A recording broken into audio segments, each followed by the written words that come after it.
4 लोगों ने मरवाने का फैसला कर लिया। साबिक वजीर आज़म इमरान खान ने कहा है कि हमें डराया जाता है कि जेलों में बंद कर देंगे, हमें गिरफ्तारी से मत डराओ।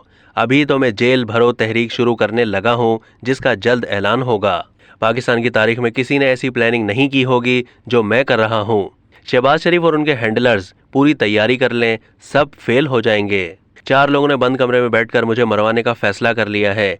मैंने एक टेप बनाकर रखी हुई है, जिस वक्त मुझे कुछ हुआ तो टेप आ जाएगी और 4 लोगों के नाम कौम के सामने आ जाएंगे। हकीकी आज़ादी के लिए जान भी कुर्बान कर दूंगा। शहबाज शरीफ, राना सनाउल्लाह, तुम्हारे हैंडलर जो मर्जी कर लें, इलेक्शन करवाना पड़ेंगे। नवाज शरीफ का ऐसा इस्तकबाल होगा, नून लीग और हैंडलर भी याद रखेंगे। शरीफों ने जाली ऑडियो वीडियोस बनाई हुई हैं।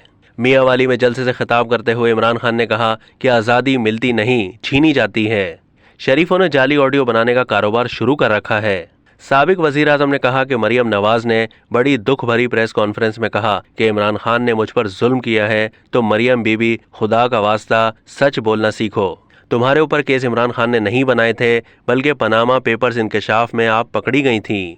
अब तक के लिए इतना ही। मजीद मालूमात के लिए डेली जंग के यूट्यूब चैनल को सब्सक्राइब कीजिए।